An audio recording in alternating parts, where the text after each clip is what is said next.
Five. All right. Hi, everyone. Welcome to the live Q&A. We're going to do Q&A with the short filmmakers right now. From Azrael, we have Harry and Paul. Hi. Wave, Paul. And from Teething, we've got Glenn and Luke. Hi, guys. So if you are watching the live Q&A in the video viewer, if you hover your pointer over the bottom part of that video viewer, it should pop up kind of like the bottom, and there you'll see a YouTube logo. If you click on that, it'll take you to watch this video in a new window on YouTube. And then to the right of that, you'll see the chat window where you can type in any questions that you might have. And Brian's in there right now. And maybe wave or something in the chat window. Let us know you're there. What's up, Brian? I'll just keep an eye on it because I have some questions for you guys. So Azrael and Teething, as you guys know, we kind of figured out we had a few films that fit into the zombie vampire theme this evening, and kind of put you all together. And they happen to be some pretty powerful films. I'd like to start with Azrael because I have a question about kind of what was the idea for that, and also where did you come up with the chant? Was that something that you guys created, or is it something you took from existing, Is that a poem? Is that a poem you wrote? Is that something you found in existing incantations to summon demons? Is that something historical that you drew on? Yeah, it was a poem I wrote. It was, so what it was is, there is, like in an older Jewish tradition, the idea of an angel of death that's not anything vengeful. It's more of like a balancing scales, and that's they keep the ledger of who's living and who's dead. It's the basic idea. So I had given some thought to that, and I liked the idea of whoever keeps the ledger can make swaps. So what appealed to me while tinkering with this was the idea of, it's not just your classic monkey's paw where someone is dead and they come back wrong. It's a choice of damage where if you bring back the person you love, you have to trade off. And so the poem, thing, was just to, follow that logic. Okay. Yeah. Nice. And then what was the idea for that? And then talk a little bit about the production, because it's deceptively simple because it's kind of in one room in a hallway. But what was involved in, like, where was that? Was that in a hospital? And what kind of permissions did you have to get? Yeah, Paul, do you want to take that one? Where we shot? Yeah, so that's actually a set that's called Morgue Property Rentals. We found it in Hollywood, and it's built that way, and it's just set up for you to come in and shoot whatever you want as long as it takes place in a morgue. It was pretty, Harry wrote it originally to be on different floors. Yeah, and so when we found the set, we just had to, that was just a case where it's like you have to make your script work with your resources. Yeah. So once we found that set and we realized it was affordable and it could work, Harry went and did a whole new draft. And I think, was the idea to make it one shot after we found that place, or was that before? It was, yeah, because we had looked at another location that was an actual abandoned hospital that had 2 floors, and we were going to shoot it more traditionally. But when all we could afford was the emptied out prop room, we thought, well, how do we turn it to our advantage? So we realized if we're only staying in one floor and there's only 1 or 2 doors, we could do this as one-oneer, or present it as a oneer. Yeah. And so that's where that came from. I think the biggest benefit of that place was we didn't have to do any set deck for it. Everything that you saw in the movie, that was already in the space when we got there. Yeah, we just had to push stuff around. Yeah, there was actually too many props. You had to get rid of props. Yeah. You had some pretty sophisticated wire work in there, it looked like. It looked like it. Yes. But this was the trick. We had a guy, Stephen Krimmel, an actor, in a morph suit, in a green morph suit. And he's also great with visual effects. And so the woman playing the patient is his girlfriend. So we had them play those parts. They're comfortable touching, and so he actually lifted her up. And then Crazy. I tried to do the visual effects myself and couldn't do it. I sent it over to Steven, and he was able to pull himself out of there with the morph suit. So Wow. credit to Steven Krimmel, he's a really talented guy. Yeah. Wow. That's incredible. I would never have I guessed. never would have guessed either. Yeah.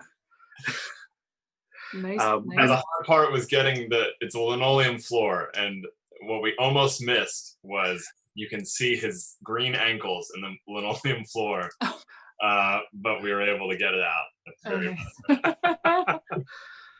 I loved this film. I'm a sucker for anything that's sort of occult oriented, occult horror. That's kind of my deal. All the satanic panic stuff and rituals and incantations, that's all completely up my alley. awesome. So yeah, we really love the way this one worked out. For sure. And it was very, very early we knew we were playing it. Oh, Yeah. awesome. Yeah. Love to hear that. If you would allow us, of course. Yeah. Honor. And same thing with teething. Like as soon as we saw teething, we were like, okay, this is something else. Because that was freaking brutal.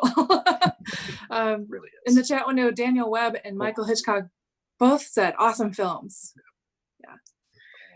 We kind of tonight, because we I don't know if you saw our intro about Zompire, the film festival, which we used to run, and that was just an awesome event. I mean, it was wonderful. And the people that came to it, they really came to expect like amazing movies. So when we were trying to figure out what films we could slot in tonight that made sense, the 4 films we're playing tonight, the 4 short films we're playing with the features are all among the top films for us. Yeah. And they all happen to be at least reasonably undead related. So with teething, it's kind of a interesting setup, but then you discover that there's a lot actually going on with the story and the characters. How did you, what was the genesis for this idea? And it was actually 4 years ago today. I just actually had a Instagram reminder. I was at a Father John Misty show with a friend who was working on Guillermo del Toro's The Shape of Water. He was part of the data transfer or something, and we were drunkenly coming up with fake Guillermo del Toro movies, and I kind of came up with this idea that I don't want to say what the idea is because then it spoils where we kind of end up at the end of the film. But yeah, it was 4 years ago, and so I originally wrote it as a feature to try and do as like a micro budget, and we ended up applying for the Bell Shorts to Features here in Canada. Helped us. I don't know. I've told a story. I'll run over. There you go. Oh, is it? sorry, I think I lost the end of that. You froze for a second. Oh Yeah. no! I said, Luke, take over because I'm doing a bad job of telling the story. we got money, and we shot it. What I'm trying to say is it was originally written as a feature, and so it was working back and just taking 10 minutes. That short is essentially the inciting incident from the feature, where it all kicks off from. So Okay. yeah, there's a lot of loose threads that are definitely left hanging in that, but I like what they hint at and the emotional resonance I think that they kind of communicate. So are you planning on developing that into a feature, or is Oh yeah, Finally. this is kind of the prelude to the rest of the Hopefully. movie? Okay. yeah, we're Interesting. very much in process right now. Where we're very much we have some development going on with the feature script. There's a lot of momentum behind that, and we're hoping to be able to because again, like Glenn was saying, this was the inciting incident in this whole kind of strange buddy drama between this disgruntled, broken janitor and this young baby vampire. So there's this whole world that it builds out into that we already have, that we have written. So the short is just kind of a teaser, if you will, for what's to come. Presumably not a buddy comedy. There's a bit of comedy. But yeah, the one thing that I would say is different from the short and the feature is the kind of dry, dark humor that gets exploded in the. It's hard to stay too serious with a baby vampire. You know, you kind of want to go into like, you know, Coen Brothers or Full Camp. You know, and we're trying to lean towards Coen Brothers. Yeah. With Coen, but we're pitching it right now as Fargo meets Let the Right One In, which it's like, you know, you kind of say those two things, and it's like, oh, I can see that movie, and I think I like that movie, so that's what we're writing. Yeah. I really liked the whole setup. You know, I liked the you know how the nurse talks about, you know, hurting the baby, you know, and it kind of sets up this threat that kind of hangs over the rest of the film, which I think really makes that final scene. It really punctuates it, you know. I think beginning to end, and one of you guys said it was very economical. I thought the whole short, it's sort of there and gone, and you're horrified before you even know what's happened. Mm-hmm. It's a real slow burn. It's a real slow burn. And thank you specifically both of you for giving us the chance, because it's a slow burn for the can full of shit to get kicked over, but once it does, it's a little fun. So thank you for sticking with us. You're welcome. Well, thanks for thanks for having this gem of a film, and thanks for trusting us with it online in our streaming format. Mike Hitchcock says the actor who played the janitor was amazing. Yeah. Oh yeah.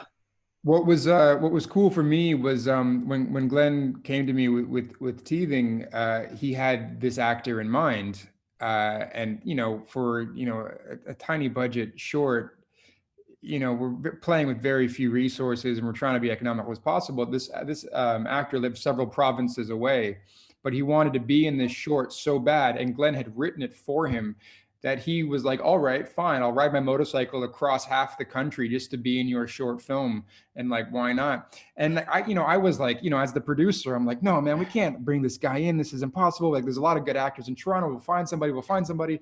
And then I walk into the room where Glenn's having a rehearsal with Hugh Thompson, the actor. And I just saw him and I met him and I was like, oh, everything is worth it. It was all like, he was incredible. He just embodied that. And, it's a deceptively complex film. I think it's a very simple on its surface. And if you don't have an actor like Hugh to ground that, I think it's really easy to go astray. And what Glenn and Hugh were able to do together was, I think it really makes the film. Aaron Pagliano, which is the director of Sunset on the River Styx, he said he loved both of the shorts, and the climax of your short was extremely effective. For me, when we realized we were going to have an opportunity to do like a short version of it, for me it was like a big oral climax. Like it was this cacophonous, big, uncomfortable, like we built it for theaters to sit in and to just have this gut-wrenching discomfort with that visceral physical response you get from a baby's crying. Like it triggers you on an emotional level, and to use that in a horror setting where it's uncomfortable and unknown, you have these great questions. We wanted to push the audience so far into a level of discomfort that we breathed a sigh of release in like this strange image of this baby being nursed with human blood. That's a strange feeling. The relief feeling. It was one of these so that was that whole soundscape. We had an amazing composer, an amazing sound design team, and it was all building for that, just to make everybody uncomfortable. Yeah. Awesome. We have a question from Mike Hitchcock for the guys who made Ezra Hill. He said he lost count, but how many times did she make the invocation before realizing it was actually working? So we and is that important? Well, no, it's written down. So here's the thing. She, if I remember correctly, she does it 4 times word perfect, and some other times a little scrambled around. And the reason that matters is there's 4 people that are killed and 4 people that are brought back. Mm-hmm. But yeah. I think she didn't realize that she didn't really believe it was going to work until she saw her son. Yeah, it evened out, right? How many body bags did we have at the end? We had 2 people in body bags. Paul is a producer on the movie. Yeah. We had an actor not show up that was going to be just in the body bag. And Paul said, "Oh yeah, I had to get in the body bag." So everybody's got to do their part. Yeah. Goodness. We have another question for Teething. How did you guys get the distressed crying sound? It was very chilling. That was straight just from our sound designer. But the thing was, like, it was totally canned. But we did have, as you can see, I think in total there's 12. You see a real baby for very brief glimpses. Originally, we had it written that it was going to be that you only see the baby with the red eyes once she's nursing, and so you get the reveal of the red eyes. But on the day the baby did what the baby did, and the baby thrashed and cried. They tell you not to work with babies, and lo and behold, don't work with babies. Yeah, really hard. It's a coin toss.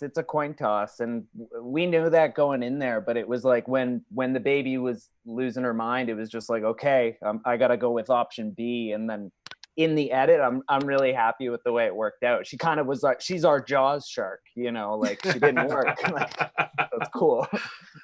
But that's also a fun image. As far as the sound go, like one of the things that we really wanted to build into it was the difference between her initial crying, which was this colicky baby that was obviously problematic and pushing the nurse to this point of like frustration, and then her first cry when John goes to the phone, when something's changed about her. So we spent a lot of time playing with kind of what we had as far as like canned baby sounds, and then like dropping some kind of demonic bass into that, and then trying to find a level that, was both unnerving, but not necessarily too in your face, where it was like, oh, this is demon hellspawn. It was like, because of the whole world of the future, the whole world that we're basing this off of, the levels between monster and man are very, very thin. So we wanted to build a creature that was relatable and understandable, but had a distinct, maybe not necessarily, you could put your thumb on it right off the bat, but you could feel the difference. And so we really strive to kind of like make that, take it to the unworldly, the otherworldly cries. Mm. It was a lot of uncomfortable hours with, your headphones on, listening to like various cries of a child going on. Yeah. What a great way to get up in the morning. Right? Yeah. A lot of fun, but that part was we thought the sound design in both films was I often think that the films that really scare me, that really give me a chill, are always the films that make great use of sound design. Mm-hmm. It's sometimes about the visuals, but it's almost always about the sound that you're not paying attention to, that's kind of worming its way into your brain. And I think for both of these films, that the sound design was fantastic. Yeah. And we probably need to wrap up with you guys, so we can. We've got the folks from Sunset on the River Styx waiting in the waiting room. But before we do, why don't you tell us where people can find out more about what you're doing, any websites or profiles that you want them to follow? Harry, go ahead. So Paul and I, we have a small production company called Zombie Cop Productions. Made a few shorts there. Some of them are like this one, Infest. We can't really share them. But we're working on some stuff that is quarantine friendly. So, I don't think you're alone. yeah, right. So I promise none of it is anyone trapped in their house.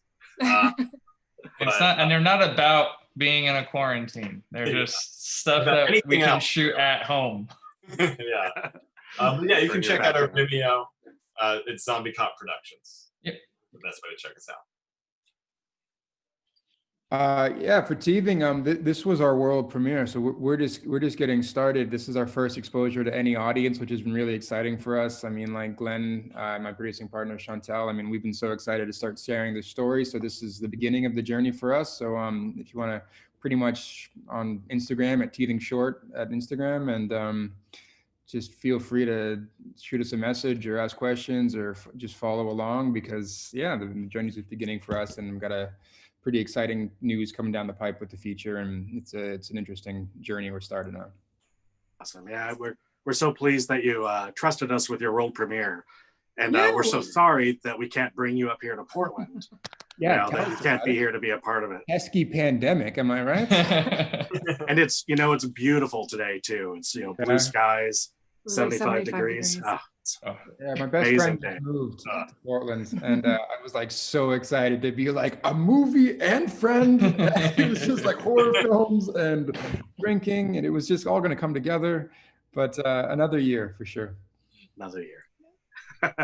Cool. Well, guys, keep us in mind for your next films. We love this stuff. That's why we do it.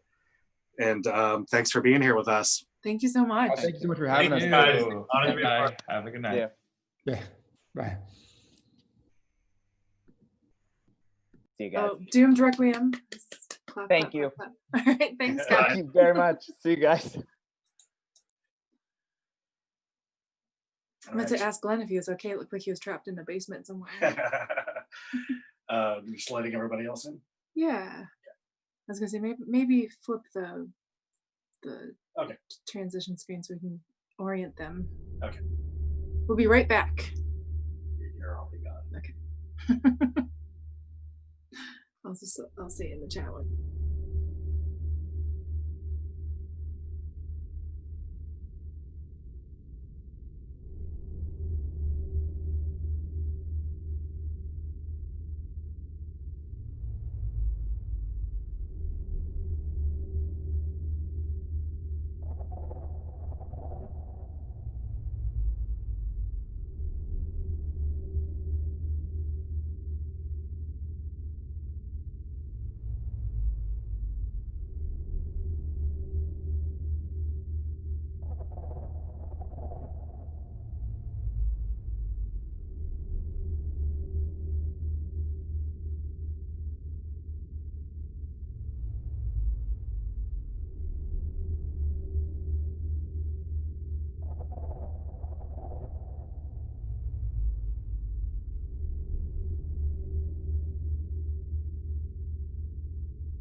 Been a while. Been a Okay. while.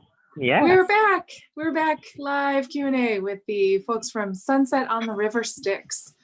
I'm just going to go ahead and introduce everyone and just go ahead and raise your hand when I call your name. We have Jacqueline Jandrell, Hi. Aaron Pagliano, Philip Andre Botello, Hello. Nice to see you. Travis Campbell, Hello. and Corey Vaughn. Hey there. Hey everyone, thank you so much for being here with us and letting us show your film in our first ever and hopefully only pandemic edition of the streaming Portland Horror Film Festival. Hopefully. Yeah, thank you so much. It's awesome Yeah, to be here. we're honored to be here. Thank you so much So for were finding you a way to make the watching festival. the stream? I did not watch my own film because I've seen it, but I did watch the shorts beforehand. Excellent.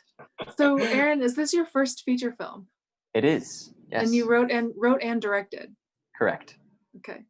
So talk to me a little bit about the challenges, some of the challenges of doing a feature film versus a short film.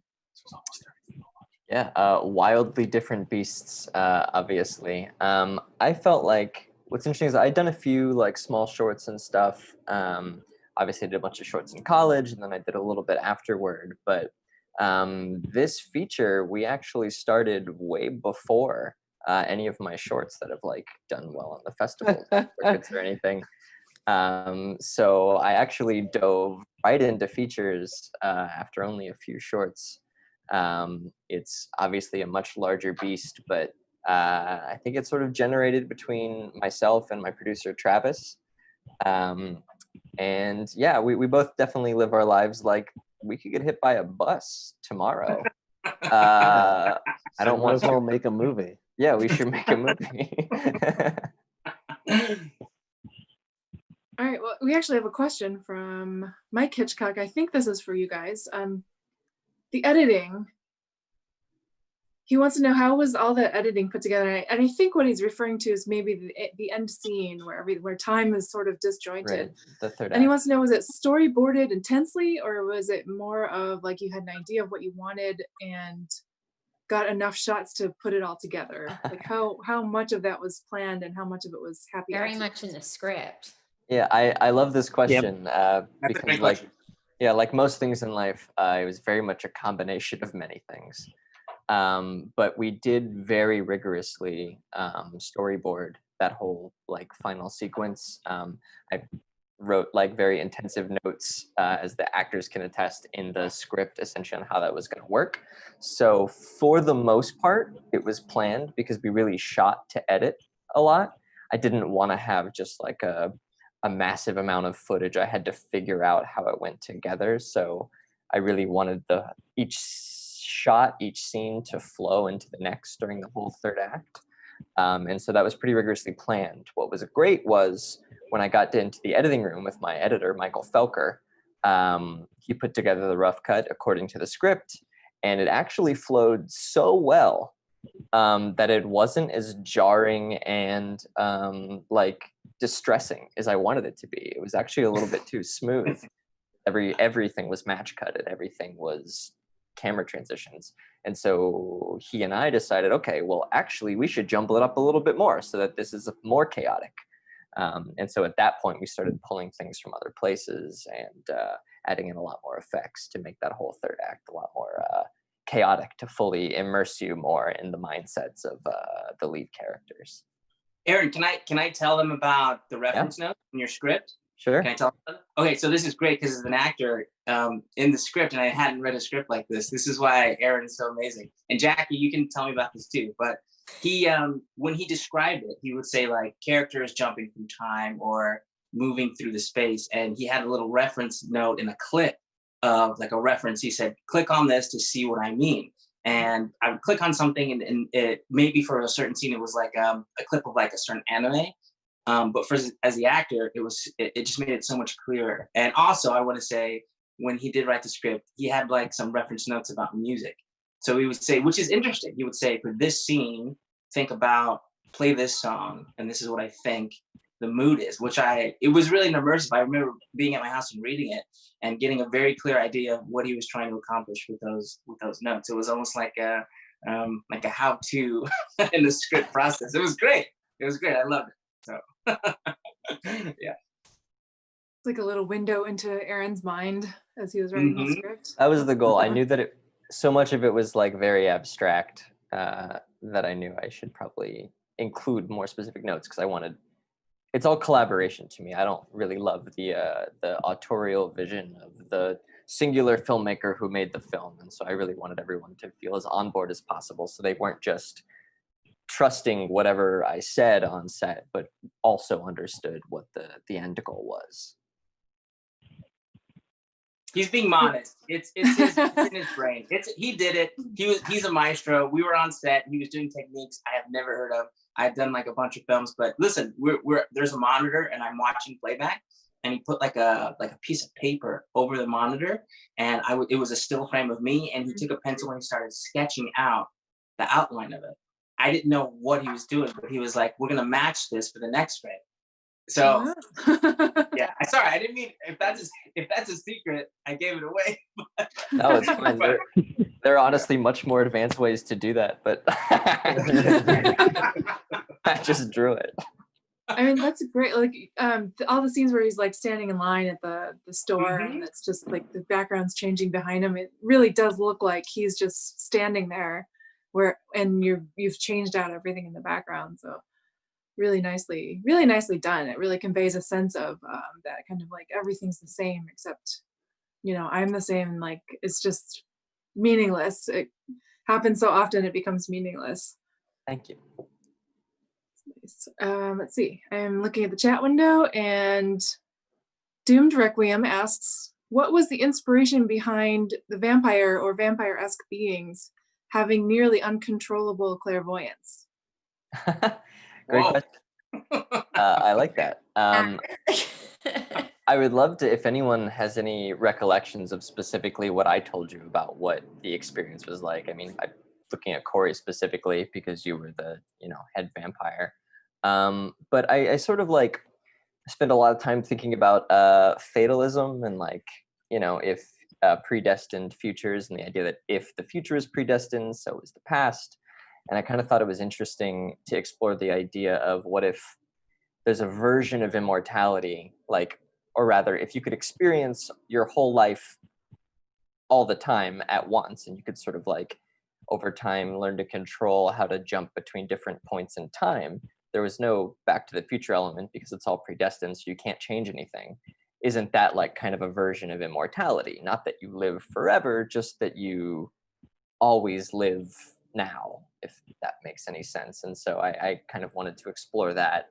And I thought that movies being specifically kind of like beginning, middle, end, it'd be interesting to try and like figure out a narrative structure in which I could do that, not only like telling the audience what that experience is like, but taking what I hopefully established throughout the first 2 acts of the film as just like editing conventions and slowly making them more experiential. I would love for Corey, Philip, or Jackie to tell me what they think from their character's perspective it feels like to be an immortal vampire. Go, Jackie. You go. Oh, yeah, Corey, he was the vampire. Yeah, Corey, you go. Yeah, I mean, for a long time, before even, I think, Aaron, you really kind of came up with the script. We've had like several long conversations about, like time dilation and, what happens if you move the speed of light, and then, what happens to time when that all happens.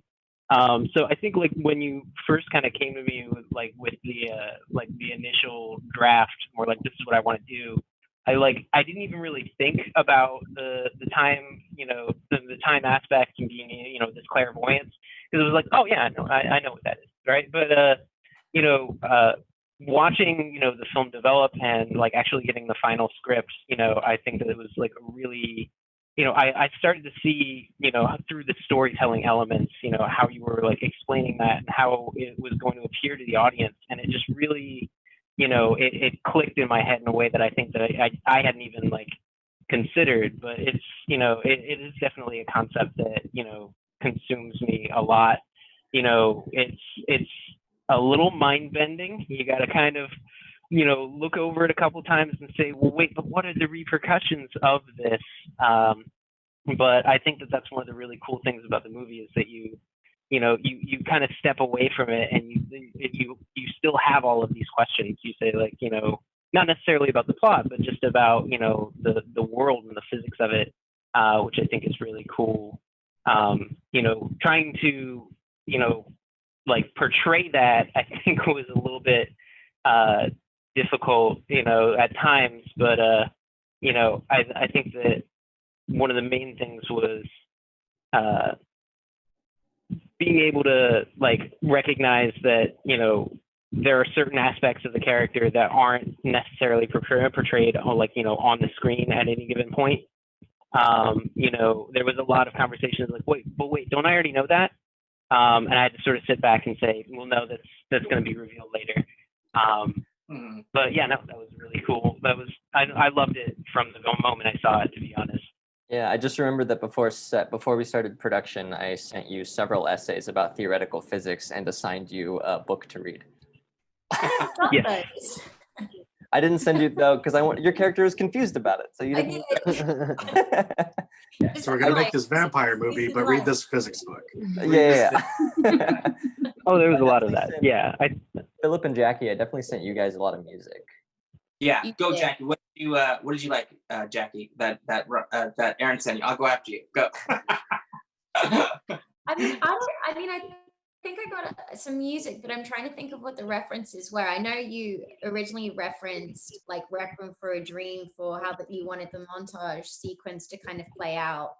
And I know when I was doing the script, a lot of the times I would be referenced from the scene number to something else. So I would make it into like a logical order. So it was easier for me to like work it out. But I'm trying to think of the music. Philip, what was the music? Do you remember? I don't remember. I do remember it was hold on. Oh no, look. Philip's got it right there. So some of the music. Sandra had a magic trick. It was like some anime stuff. It was a lot of some anime stuff. Did you guys plan that? That was amazing. And I tell them that it was from Advent Children? Sure, yeah, I did send some Final Fantasy in there. You guys do it? Is that CGI or is that like practical effects?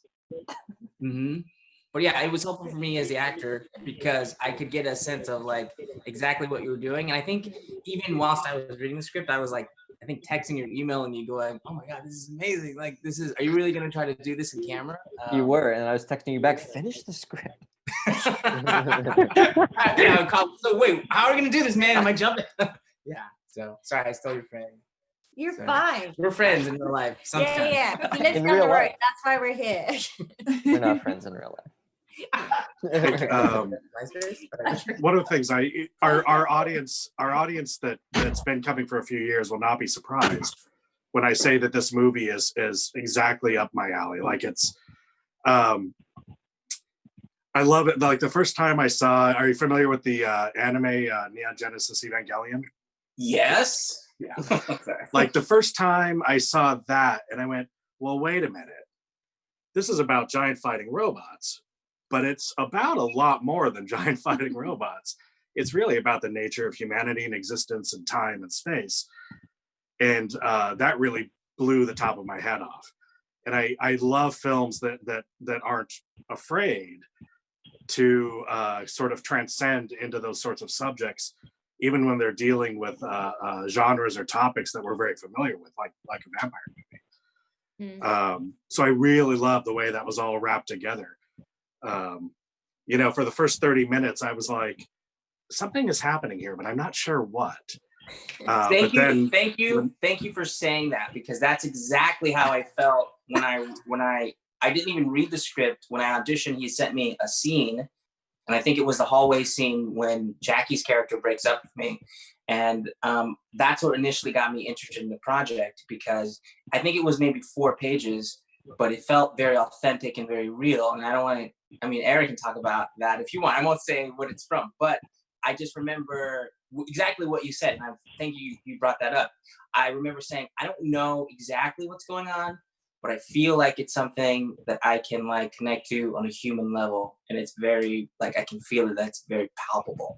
And I remember Aaron telling me about that scene. That was one of my favorite scenes to film with Jackie, and that hallway scene, that kind of breakup thing. But I don't know. I don't know if I'm giving too much away, Aaron. I'm telling. No, you can talk about anything you want. I mean, what Philip is referencing is that not verbatim, I mean, but that sort of the core of that scene is very much based on an experience that I had, and so you know, I mean, I'm very much, I'm the writer director, right? Like I'm very much in Will's character. I'm also very much in Ash's character, and so trying to explore that. But I felt like when I wrote that scene, it came out authentic enough that I should send it to people I was trying to get to act in it without getting too sci-fi or crazy. Like I won't send the sci-fi horror stuff that they have to wrap their mind around. It's just like, here's like emotionally what this movie should feel like. Which is good for an actor because it's easy. I don't have to think about those concepts. Not that they're not good to think about, but it was just a really human connection. And I remember reading it thinking like, oh, wow, this guy's really, he's really going through something. So, and I think I texted you or called you and I was like, okay, I'll show up for this audition. It's fun because I think when we watched it, when we were screening it, neither of us had really read the synopsis. And so we got That's the best like, way to see a movie. There's vampire. This is about vampires. Okay, and it recontextualized everything else that we had seen up until that point, which brings me to another point that with the editing, and somebody else had said this too, that they loved the reincorporation of the time jumps at the climax, and then they day-to-day sort of time jumping during the mundane moments, like when he's in the middle of the movie when he's just standing in line, because it does do this thing where you get Will's kind of point of view where you're following Will, and then you get where you're following Ash, and then at the end where everything is kind of scrambled together. And it really made me want to watch the film again, even though we had just kind of watched the film again, because you see it from the two characters' points of view. And was that something that you purposely did to kind of make it feel like time is really looping? Well, I want to, because he hasn't talked that much, but because we've talked about this a lot, I'd like to throw this to Travis to start. Oh yeah, no, we 100% did that on purpose. When we made this movie, we wanted to make a movie that people will have to watch twice, because every single movie that Aaron and I have loved for most of our life have been movies that it's like, as soon as you watch it, you're like, I don't really get it. We got to watch it again to fully comprehend what that film was. Yeah, I know when when Aaron like first pitched me the script ideas, he had 3 different scripts, and when he pitched me that one, I was like, that sounds awesome. I'm in on that plan. And so he's like, good. That's the only one I actually wrote. The other 2 I hadn't even like started writing. That's Travis, amazing producer. He was so amazing on set. We love Travis. I hadn't seen you. He was so great on set during the day-to-day. He really made it. It was a lot of night shoots, so he showed up whilst working and then showing up to set. So he was a really trooper, and anything we needed, he like took care of it. So shout out to Travis. He's a really good Bro, producer. shout out to that shirt. That shirt is awesome. Why, thank you. I'm glad somebody mentioned it. No, I'm just kidding. Yeah. I think you used an interesting word. Yeah. Interesting. Yeah. I think it's interesting that you use the word recontextualize, Gwen, because that I think that sums up a lot, and why Travis and I like those movies, and why we sort of made this movie the way we did, because it's about perception, right? It's very much about perspective. That was sort of the whole goal, and why it's divided into separate chunks instead of, there's a lot of talk about, a lot of discussion that I had with a lot of different people throughout the process about intercutting the film to make it less like you're watching 3 different full chunks. But to me, part of the interesting thing was that method of exploring it, right? Was getting some, like, almost a full first act worth of information, getting a whole different perspective on that first act, and then getting a whole, like, kind of climax that wraps up both of those acts together, but also presents new information that if you were to go back and watch the movie again, hopefully, you would see that there's a lot of stuff you missed along the way, and not because you're not an astute viewer, but because we're exploring with the nonlinear nature of time, there are setups in the end of the film that actually pay off in the middle. Well, and also just because there's so many different layers to the film. Like, even when I rewatched the movie, even though I've been a part of the process of making it the entire time, I was like, oh, I didn't realize that's what we were doing this whole time. No way. Right, yeah, your kids are coming to me like, is it intentional that this like scene here he says this and then later? Yeah. But Aaron was great with being on set for me and Jackie, because he knew exactly in his head what you know he was trying to shoot. I don't know. Aaron, is it safe to say that you edit in camera or no?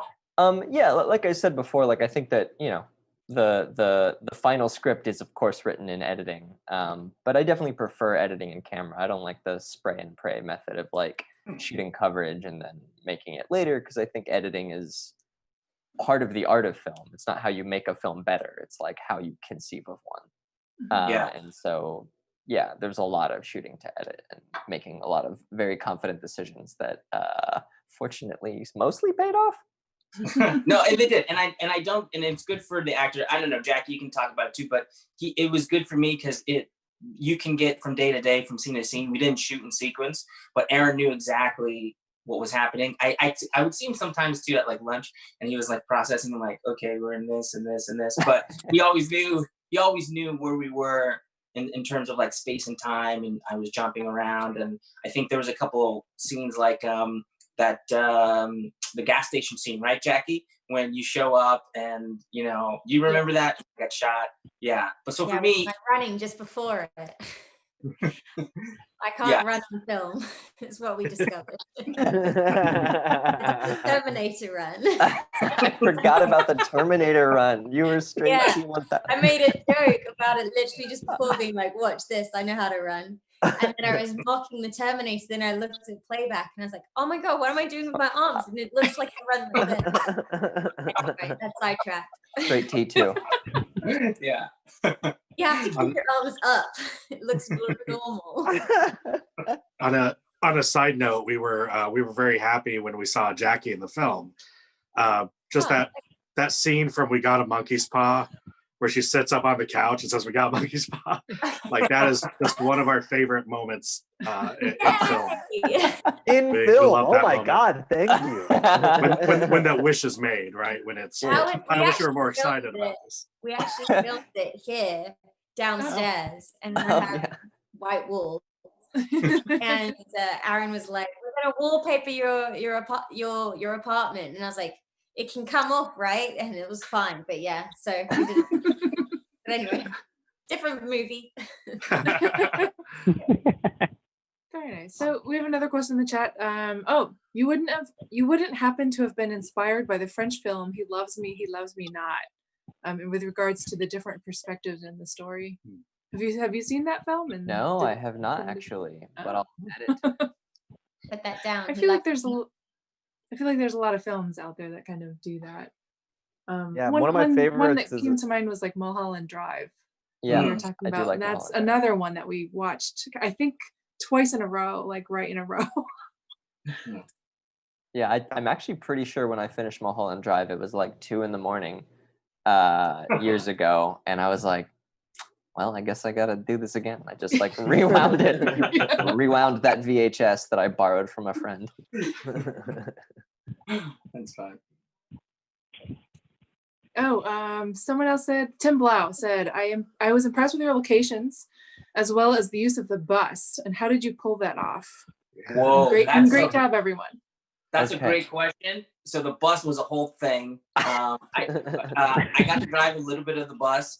So I'll let Aaron and Jackie and everyone else talk about that, because there's some real drama with the bus. But we had, which was fun. But we had the local city, right, let us use their bus, or we rented it. But two bus drivers were actually like showing me how to do it. No, Aaron shaking is like no. So so I got taught how to use some of the bus.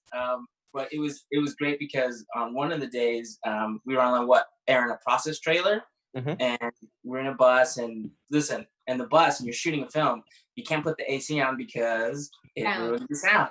So we're in Florida, and there's a bunch of extras, and we're cooking. Funny. But I don't know which day it was. Which gave a true like Florida Metro bus feel, because I wanted it to be sweaty. Right. But I can't remember which day. But one of the days it broke down or something. It like something happened. And It we worse than stopped. broke down. Oh Yeah. yeah, no, it slipped off of the trailer. Yeah, and broke the bus. So the bus was one of the worst parts of making the movie, and it was one of the main parts of the film. You're welcome, Travis. Yeah. So it actually wasn't the city. None of the cities would let us borrow or rent a metro bus. Oh, None of man. them wanted any part of it. They'd read the script and be like, "Yeah, we're out."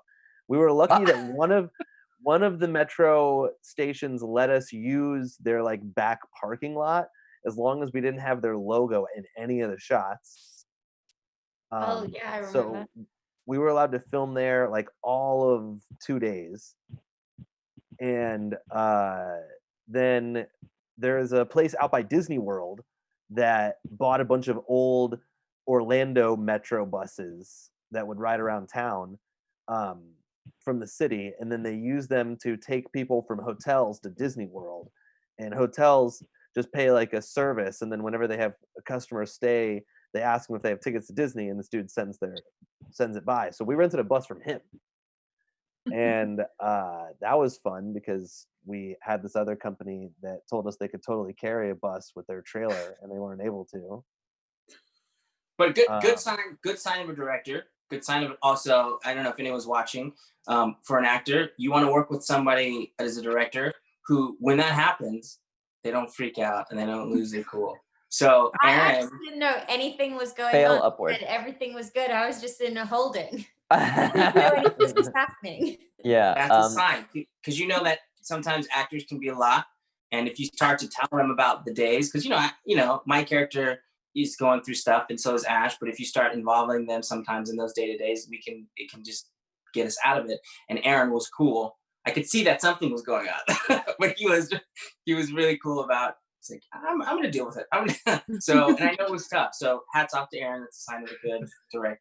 So. I was only able to deal with it because the whole rest of my production team was able to support that, as well as my DP, Idan Menon, was able to help me reconceptualize our extremely detailed cinematographic plan to suddenly be not on a moving bus.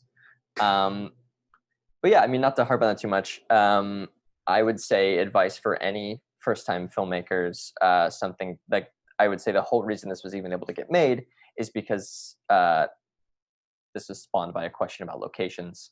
Was able to get made is because I actually I wrote 4 locations. I didn't write a script and then figure out how to possibly get locations. I wrote around Austin's house. Yeah, I wrote around a few key locations, like the river house where a lot of it takes place. And then everything else, I made sure that while everything was extremely articulated and specific, the locations were actually a little bit generic. Things that I thought, like gas stations, like, okay, we can spend days canvassing hundreds of gas stations. Surely someone will let us shoot at one.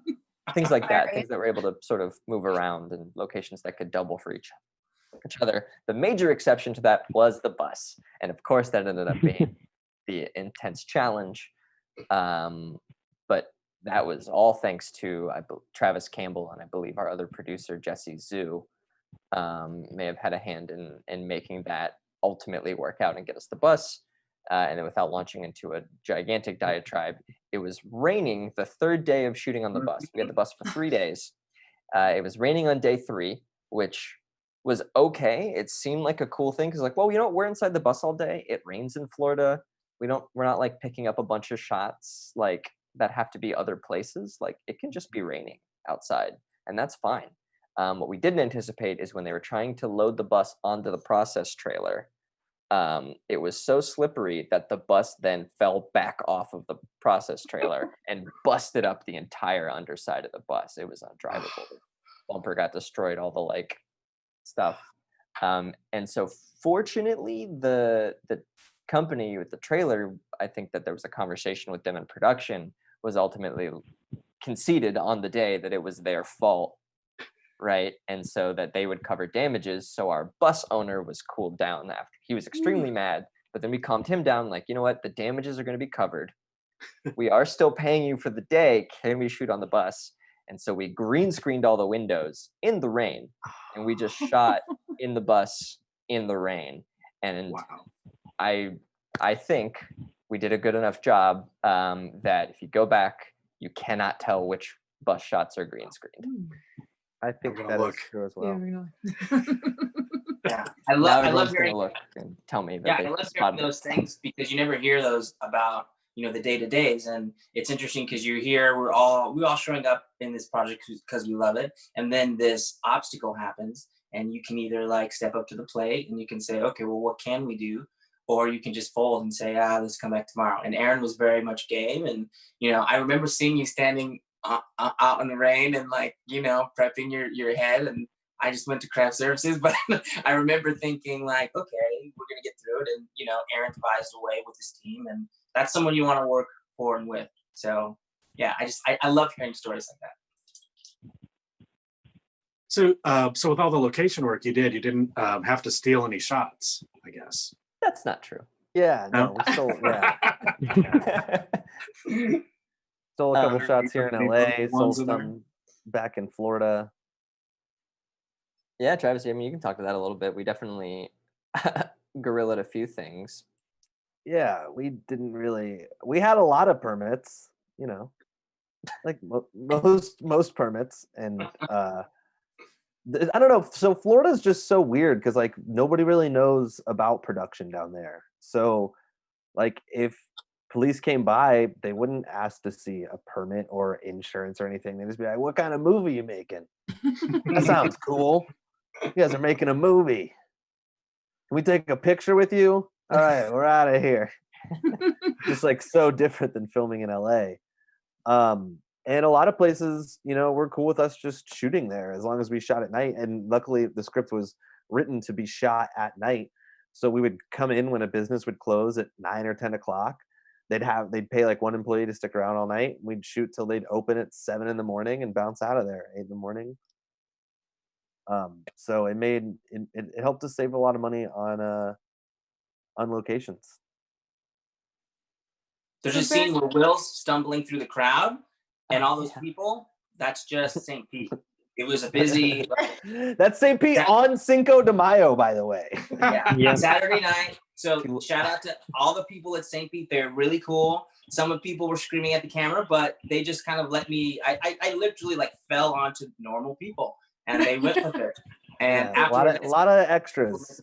yeah, he's like, we're making a movie, and they're thumbs up. So thank you, St. Pete, and the Florida people of St. Pete. We love you. Yeah, they were all, I mean, like we didn't get out there till like 10:30, 11 o'clock at night. So like they were all starting to get real toasty from a night of drinking on Cinco de Mayo. And Cinco de Mayo happened to land on a Saturday.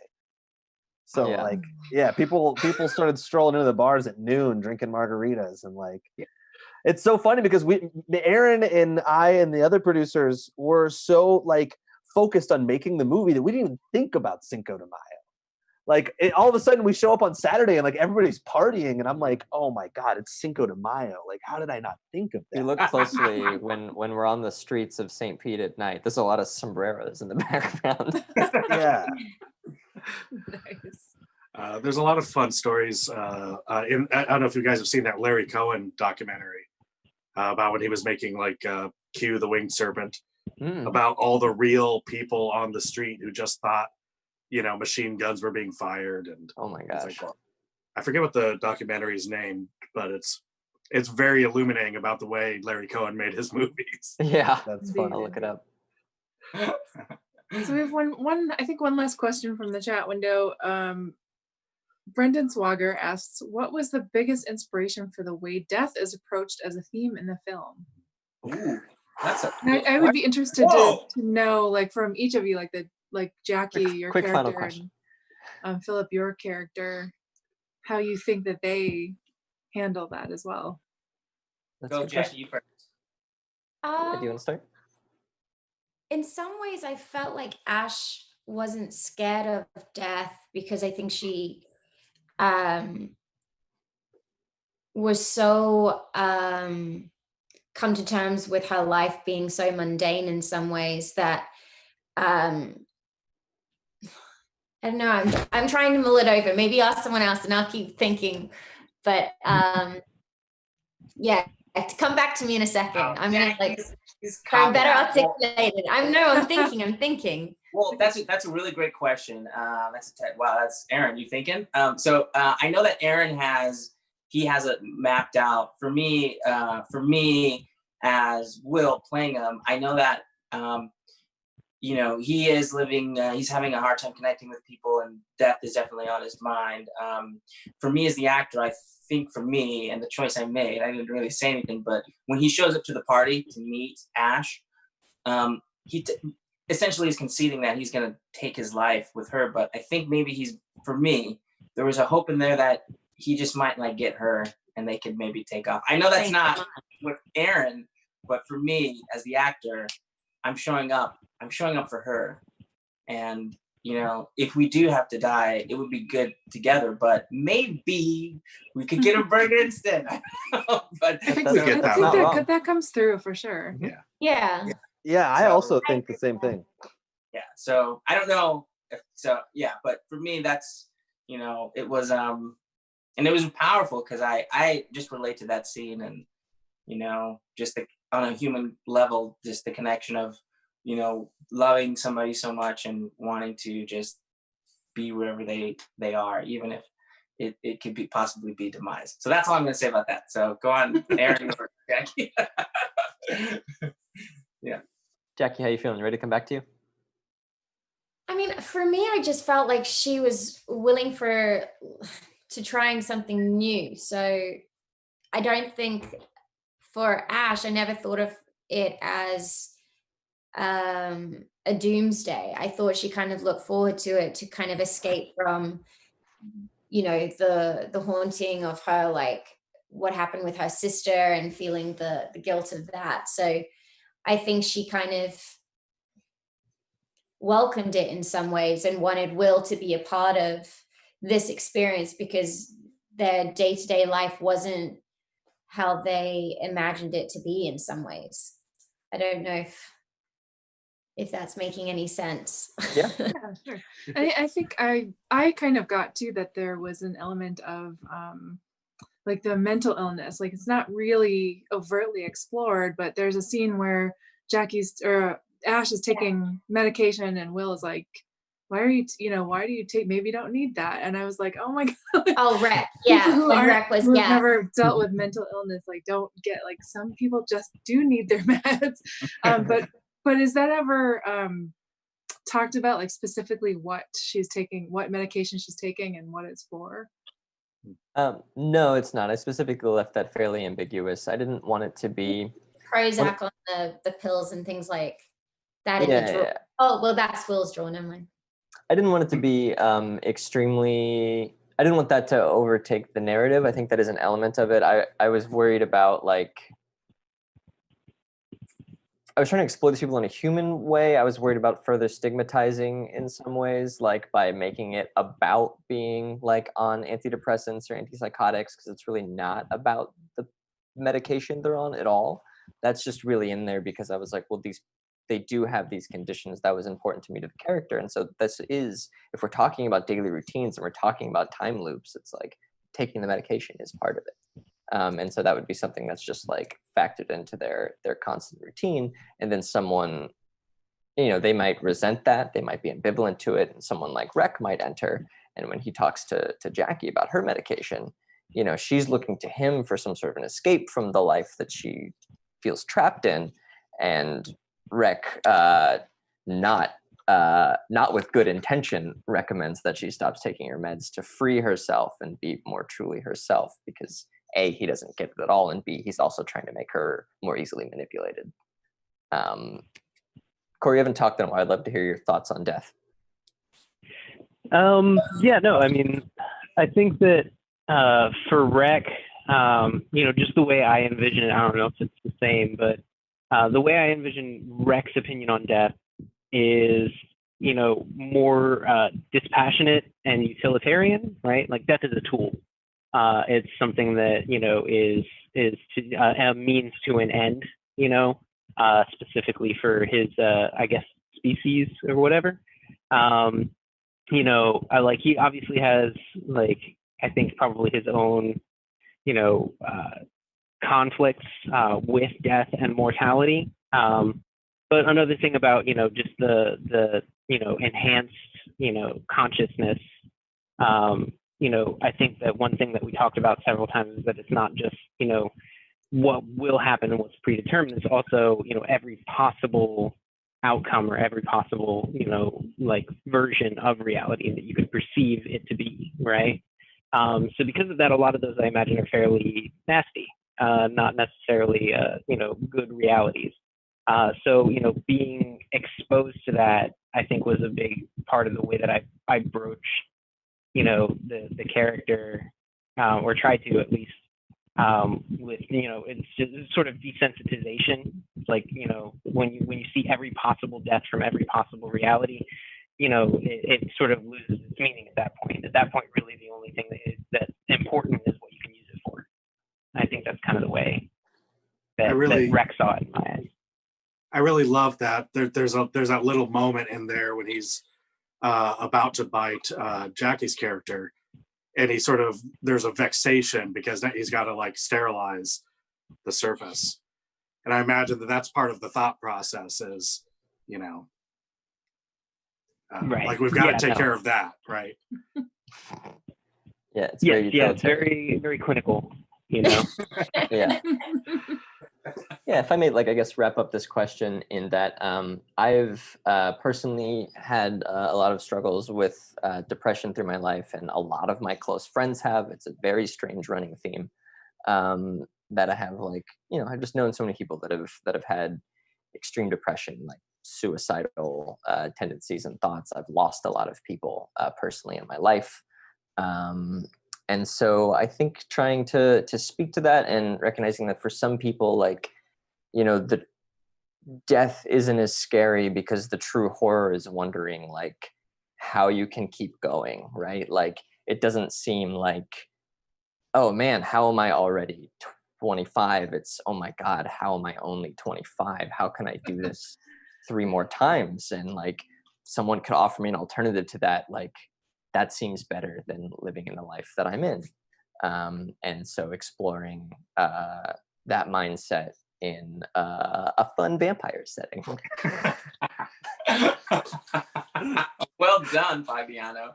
Well done. But I love that, and that's what attracted me to the script and the possibility of being in that state, which I identify with, and then having someone like amazing like mess it all up and then start to rethink what you thought, what exactly Aaron was talking about. That's where Will is, and then he meets somebody who sees him, and he thinks he sees her. We love later she's into other stuff, but in what that does and how that spark can like reinvigorate somebody's soul, can give you a new lease on life and help you recontextualize your perceptions.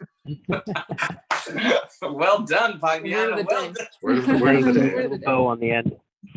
It just struck me too that your characters' names are kind of appropriate for each of their roles in the film. So you have Ash and Will and Rec, and it's kind of I just noticed that. Also, oddly enough, next to the grocery store where we were shooting those scenes, like, it was in a strip mall, and at the very end of the strip mall was Ash's head shop. That was the name. Like, it had nothing to do with the film. That just happened to be the name of the head shop in the strip mall. Ash's head shop. I thought that was funny. That's fine. Nice. I never thought about that. That's a good observation. I never thought about that. Some over attachment to literary symbolism, perhaps. Thank you for catching it. Well, I think we should wrap up, unless you have something burning that you've been dying to say. Yeah. I haven't asked you. Oh, whew. No, this has been great. I mean, we sat around, we talked about death and time, nature of reality, quantum physics, and Yeah, someone asked us like a quantum physics question at another festival that I thought was like really awesome. Yeah, it made me so happy. Yeah, they watched a whole movie and then they asked me just like to explain a theory about quantum physics as it relates to the film, and I was like, That seems like a crazy question, but I do have the answer. Well So, done. the film is still in festivals, I guess, as it were. Is it slated to play anywhere else? Oh And man, are there plans to release it at some point to the wider public? it's a weird time to be in a festival run. Literally, we premiered at CineQuest Film Festival, and we had 4 screenings lined up at CineQuest. Right after our first screening, they pulled the plug on the festival and said, too dangerous, pandemic. Everybody go home. You're all gonna die. Yeah. Yeah, we saw that when we were looking. We saw, oh, they've got photos from a premiere. I'm like, oh, that's immediately when the pandemic started. That's when the It was. We took extra photos to make it seem like it was more thing. Fortunately, we had a good turnout considering. But yeah, so it's a weird time being a festival.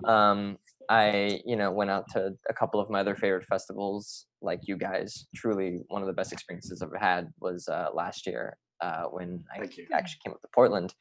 But then, like, once the pandemic hit, I haven't really been applying to anywhere. So we're in discussions for distribution. It will be available at some place. We're sort of Figuring out finalizing. where. Yeah, we're finalizing those details. It will be available to stream hopefully later this year. We have a couple things there, and meanwhile working on next projects, ready to get shooting once it's safe to shoot again. I'm positive that you guys will like a couple of them. What's next? Are you working on a new short? Do you have another feature in the hopper? Well, More we've got features. transfer at the moment that Yeah, Jackie, talk about that. us 3 did. That's at Newport. Well, tentative. They should be having their festival. That's a film that Aaron directed and Travis produced. With me again, and Philip does voiceover. Sorry, Corey. Yeah. That's right, I do voiceover. Yeah, that was a short film that we did called Transfer. So that's supposed to play at Newport, and then that should have a couple other fests. There's another festival that's playing at. And then there's another one I think we're waiting, but we're with the COVID happening, we don't know whether to submit to see if festivals will be virtual or if they'll be in person. So we're holding off a little bit. Yeah, and then meanwhile, I've written a Lovecraftian lesbian alien invasion film. That's very good. Too. It's very good. Thank you, Jackie. I'll send it your way, Brad. I've read it. I mean, that's it. Awesome. Well, excellent. Well, Jackie, tell really us quiet. I was like, I think we're frozen. Jackie, tell us Sorry? Jackie, tell us where people can find out more about you and the projects you're working on or have worked on. You can find out more about me on the projects probably on IMDb Pro or IMDb. At the moment, I'm shooting a short film next weekend, so that will be interesting. I think we're going to scrap a kiss scene now that COVID's ended. So that we were shooting that at the beginning of January. It's called The Right Girl, and that's been postponed for many months. My hair might be an issue since it's grown since I last did it. And then it's just auditioning and just testing the water and seeing what's going to stick. That's my life right now. And how about you, Philip? So you can go to Hulu and you can see The Art of Self-Defense, which is streaming. Yep. And you can also on Hulu, you can see Pledge. Those are the latest things that I have coming out, other than Sunset on the River Styx. And my really talented friend, Valeria Sweet, made a pilot that I'm in called L for Love, which you can get on thesweetpost.com. So, I'm ready. I'm ready for this. Yeah, Philip doesn't have a PR person. He's been doing that himself for the last couple months. You gotta do Yeah. it. So thank you. How about you, Corey? Well, actually, I have about a 65-hour, like an hour a week, like day job at the moment. I mean, like this whole experience has probably been like one of the most amazing, fulfilling, just crazy experiences for me, to do this. I did, some minor, roles in college and things like that, but I mean, if Aaron ever, wanted me in a particular role, I would, maybe come back and do something like that. But at this time, I'm actually focusing on a different career path. He's trying to say he's retired. Yeah. Yeah, Retired one from and done. acting. That's my deal. Yeah. Yeah, and Travis and I are working on. Travis is my producing life partner, and so we're working on everything together. We have a bajillion projects in the works. So someone give us money, and we'll make one of them. Yeah. And you've seen Aaron's work. Aaron's a great director. He's a great mind. So I just want to see more of his films, man. Like, seriously. Thank you. So in the meantime, you can follow us. River Styx Movie is our internet handle. So facebook.com/River Styx Movie, Instagram @River Styx Movie, Twitter @River Styx Movie, though I don't think I've tweeted in years. All of that. And yeah, you should be able to find me and Travis easily through there. Awesome. Excellent. Well, thank you for joining us in our Well, live thank you. Q&A. Thank you so much. I love you both. I wish I could give you a huge hug. I know. Here, like, high It's five. nice being back. Thank you so much. Yeah, no, we can't wait to get you back up here to Portland again. Yeah, I'm once things open up again, like I just kind of want to fly places that I like, even if I don't have a film there. So I'll let you know if I end up in the Northwest. If you end up here, we'll go get a drink or coffee or something. Yeah, Sounds let good. us know. All right, thanks everybody. It's just really awesome you could be here. And I've been kind of telling everybody this, but I know that everything is so uncertain now when you're a filmmaker, and it's the same for us. We're just so pleased that we had so many films that wanted to be a part of this thing. And I know our audience is thankful too. Mhm, So for sure. thanks so much. Thank you, guys. Thank you. Thank you for having us. Bye. Oh, I guess I have to go turn You off have to stuff. go turn I have to go off turn off stuff. stuff. Bye.